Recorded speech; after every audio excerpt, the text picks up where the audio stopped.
Hey folks, going to week 2 now of our flood warning for a small portion now of Willacy, Hidalgo, and Cameron counties. You can see it's a pretty small area, but within that area still a lot of flooding being reported. The warning in effect until at least 9:30 tonight. The good news today is there's been no new rain over that area. The question is, will we see any new rain the next couple of days? It's possible. Future Track certainly suggests tonight stays quiet, into tomorrow it starts quiet, but as the day goes on, spotty showers try to show up. Nothing big, nothing widespread, but the potential is there for a little bit of activity tomorrow. And then we do the same thing again on Wednesday as tropical moisture continues to kind of build into the area. We've got about a 30% chance in there the next 2 days, and then we dry it back out for the 4th of July on Thursday. Don't see any big problems then at all.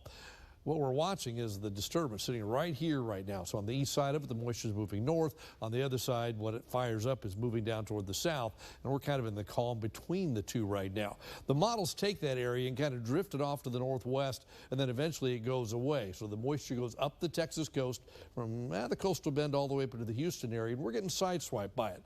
That's why we have a slight chance of rain in there tomorrow, not widespread stuff. If this low was drifting back to the west farther, then we pull that moisture in, we'd see more. But you take a look at that, the stuff is primarily offshore.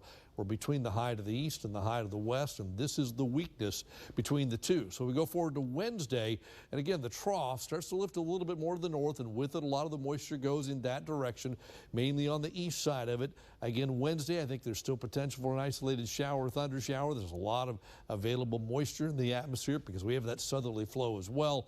But by Thursday, by the 4th of July, the thing basically disappears from the map, and that's the end of that. We start bridging the gap between this high and this high. And once that happens, we come into the influence of the big strong ridge, and when that happens, you end up dry. And I think we're going to end up that way probably, certainly by Friday, maybe by Thursday as well. Again, mainly dry on Thursday. Can't rule out an isolated shower.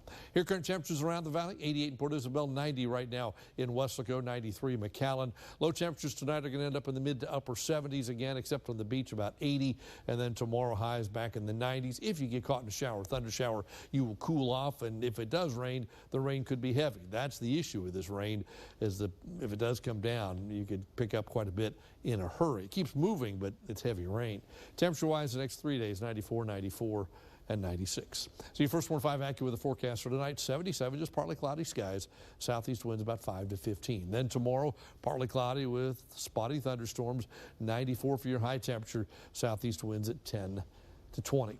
Keep that 30% chance in there for 2 days. For the 4th of July, windy and warm back to 96. Can we completely rule out a leftover shower? No, but I really think we're in the drying process. And by Friday, Saturday, Sunday, Monday, we are dry. And with that, temperatures back up closer to 100, at least for Friday and Saturday, not far from it, Sunday and Monday as well. That's your updated First 1-5 forecast. We'll be back right after the break.